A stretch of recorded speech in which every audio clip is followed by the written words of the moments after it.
Do like share and subscribe, और कृपया करके इस चैनल को बढ़ाने के लिए आप इसको सब्सक्राइब कीजिए, साथ साथ अपने दोस्तों के बीच में भी इसको शेयर जरूर कीजिए। धन्यवाद। रिलायंस इंडस्ट्रीज़ के चेयरमैन मुकेश अंबानी ने लंबे वक्त के बाद दुनिया के सबसे अमीर अरबपतियों की टॉप 10 लिस्ट में वापसी की है। फोर्ब्स की रियल टाइम बिलियनियर लिस्ट के मुताबिक मुकेश अंबानी फिर से अमीरों की लिस्ट में 10वें पायदान पर पहुंच गए हैं। फोर्ब्स की लिस्ट में मुकेश अंबानी 83.2 अरब डॉलर की संपत्ति के साथ आज अमीरों के टॉप 10 में शामिल हो गए हैं। मुकेश अंबानी की संपत्ति में बुधवार को 1.6 अरब डॉलर की बढ़ोतरी हुई है। उन्होंने 2 पायदान की छलांग लगाई है। अंबानी 12वें नंबर से 10वें नंबर पर पहुंच गए हैं। 83.1 अरब डॉलर की संपत्ति के साथ मुकेश अंबानी एशिया के सबसे अमीर व्यक्ति बने हुए हैं। आपको बता दें कि मुकेश अंबानी इकलौते भारतीय हैं जो फोर्ब्स की लिस्ट में टॉप 10 में बने हुए हैं। इससे पहले गौतम अडानी भी इस लिस्ट में थे, लेकिन हिंडनबर्ग की रिपोर्ट आने के बाद उनकी संपत्ति घटकर आधी हो गई और इस रैंकिंग लिस्ट में वो पिछड़कर 7वें नंबर पर पहुंच गए हैं। एक ताज़े नए अध्ययन के मुताबिक जैसे ही ग्लेशियर पिघलते हैं, आसपास की झीलों में भारी मात्रा में पानी पहुंचता है तो इन पर दबाव बढ़ जाता है। पानी के इस बढ़ते दबाव के कारण झीलों से के फटने से इलाकों में रहने वाले दुनिया भर में 1.5 करोड़ लोग अचानक आने वाली घातक बाढ़ के खतरे में आ जाते हैं। अध्ययन में कहा गया है कि ग्लेशियर वाली झील के फटने से आने वाली बाढ़ से उस इलाके में रहने वाले आधे से ज़्यादा लोग सिर्फ 4 देशों के हैं, जिसमें भारत, पाकिस्तान, पेरू और चीन शामिल है। वहीं एक अन्य अध्ययन में इतिहास और हाल के दिनों में 150 से अधिक ग्लेशियरों की वजह से आने वाली बाढ़ के प्रकोपों को सूचीबद्ध किया गया है। अध्ययन में अनुमान लगाया गया है कि लगभग 10 लाख लोग अस्थिर ग्लेशियर से भरी झीलों के सिर्फ 10 किलोमीटर के दायरे में रहते हैं। अध्ययन ने खुलासा किया है कि 1.5 करोड़ लोग ग्लेशियरों से भरी झीलों के 50 किलोमीटर के दायरे में रहते हैं और ऊंची पर्वतीय एशिया जो किर्गिस्तान से चीन तथा तिब्बती पठार तक फैला है में सबसे अधिक ग्लेशियर लेक आउटबर्स्ट फ्लड यानी ग्लेशियर वाली झीलों के फटने का खतरा है, जिसमें 93 लाख लोग खतरे में हैं। भारत और पाकिस्तान में लगभग 50 लाख लोग इस तरह के खतरे वाले इलाकों में रहते हैं, जो कि कुल मिलाकर दुनिया भर के कुल हिस्से का लगभग 1/3 के बराबर है।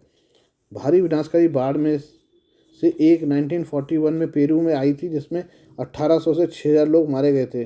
ब्रिटिश कोलंबिया कनाडा में 2020 में एक ग्लेशियर से भरी झील के फटने से आई बाढ़ में से लगभग 100 मीटर ऊंची पानी की सुनामी आई, जिसमें करीब 1000 लोग मारे गए थे। भारत में 2013 में भारी बारिश और एक ग्लेशियर से भरी झील के फटने से आई बाढ़ ने हजारों लोगों की जान ले ली थी। भारत में 2021 में एक और घातक बाढ़, जिसे शुरू में एक ग्लेशियर के भरी झील के फटने का जिम्मेदार ठहराया गया था। वैज्ञानिकों का कहना है कि अब तक ऐसा नहीं लगता कि जलवायु में बदलाव ने उन बाढ़ों की आवृत्ति को बढ़ा दिया है, लेकिन जैसे जैसे ग्लेशियर गर्म होते जाते हैं, झीलों में पानी की मात्रा बढ़ जाती है, जिससे बांधों के फटने पर उन दुर्लभ स्थितियों में वे खतरनाक हो जाते हैं। न्यूजीलैंड के कैंटरबरी विश्वविद्यालय में सह अध्ययनकर्ता टॉम रॉबिन्सन ने कहा कि अतीत में ग्लेशियर से भरी झीलों के फटने से विनाशकारी बाढ़ आई थी, जिसने हजारों लोगों की जान ले ली थी। जलवायु परिवर्तन के कारण ग्लेशियर पिघल रहे हैं, इसलिए ये झीलें बड़ी और अधिक अस्थिर हो रही हैं।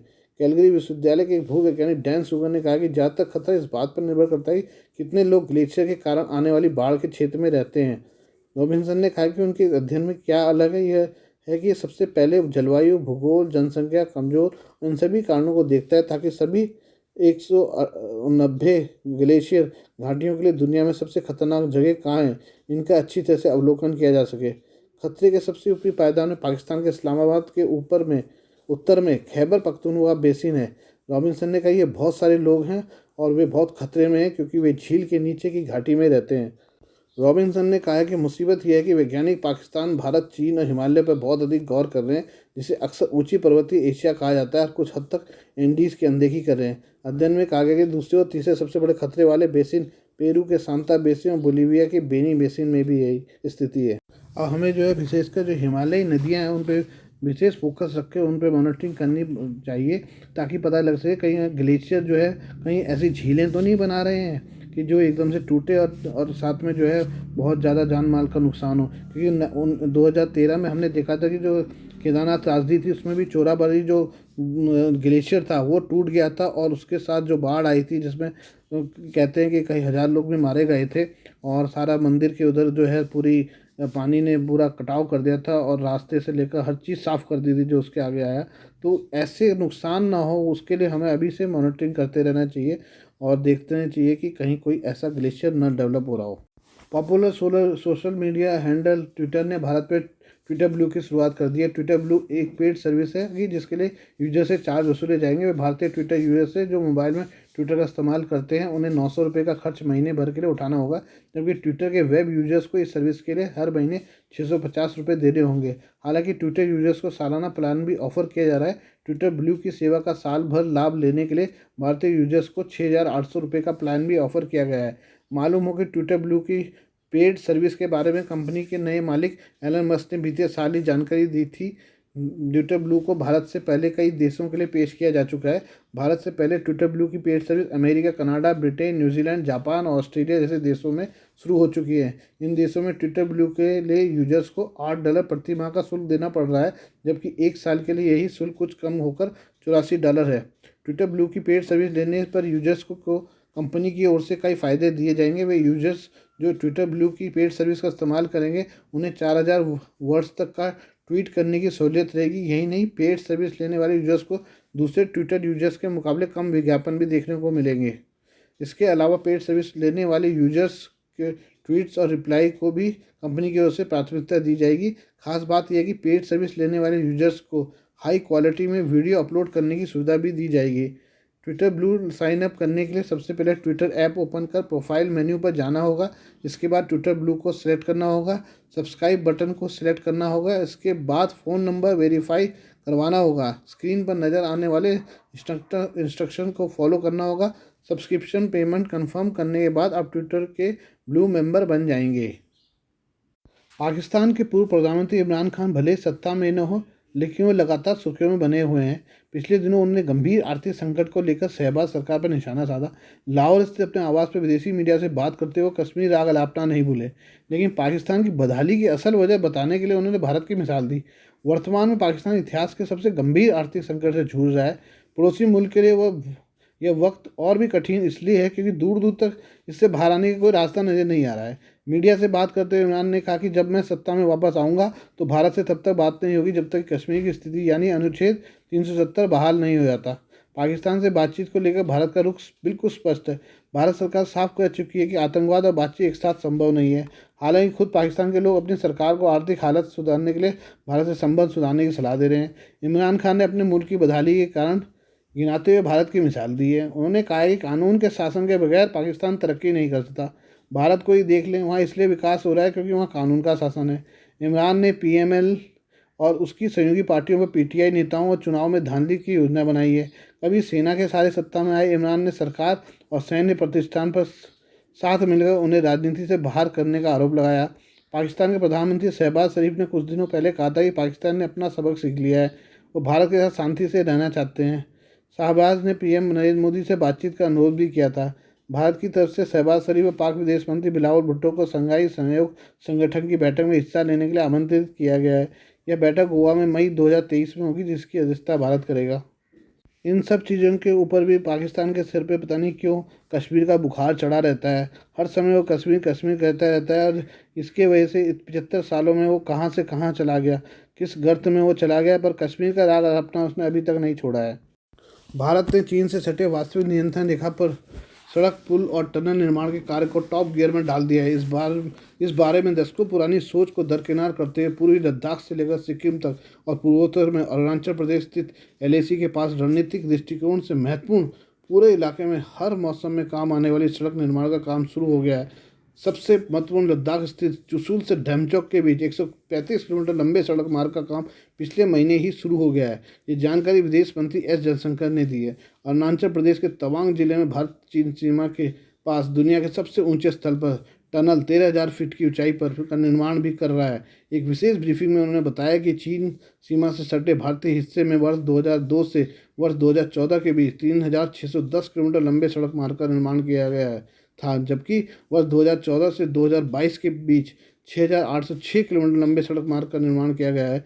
सबसे महत्वपूर्ण लद्दाख स्थित चुशूल से ढमचौक के बीच 135 किलोमीटर लंबे सड़क मार्ग का काम पिछले महीने ही शुरू हो गया है।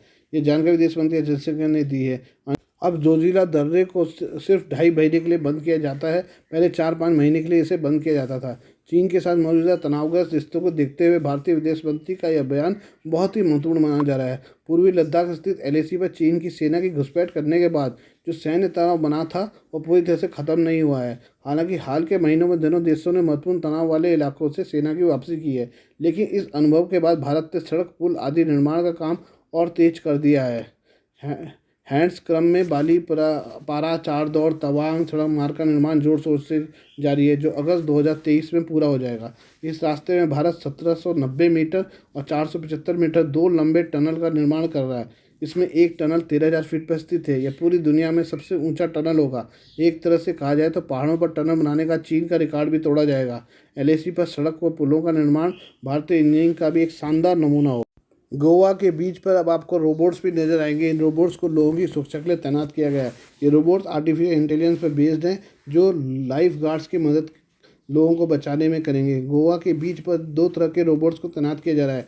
आइए जानते हैं ये रोबोट्स किस तरह से गोवा बीच पर लोगों की जान बचाने में मदद करेंगे।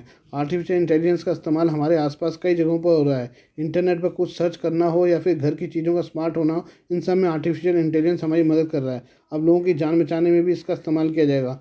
गोवा के बीच पर आपको एआई पावर्ड रोबोट मिलेंगे। लाइफ गार्ड एजेंसी दृष्टि मरीन ने सेल्फ ड्राइविंग रोबोट्स ऑरस और ट्राइटॉन को इंट्रोड्यूस किया है, जो एआई पावर्ड हैं। ये दोनों मॉनिटरिंग सिस्टम हैं जो लोगों की जान बचाने में टीम की मदद करेंगे। आइए जानते हैं ये अपना काम कैसे करेंगे, कैसे काम करेंगे रोबोट्स।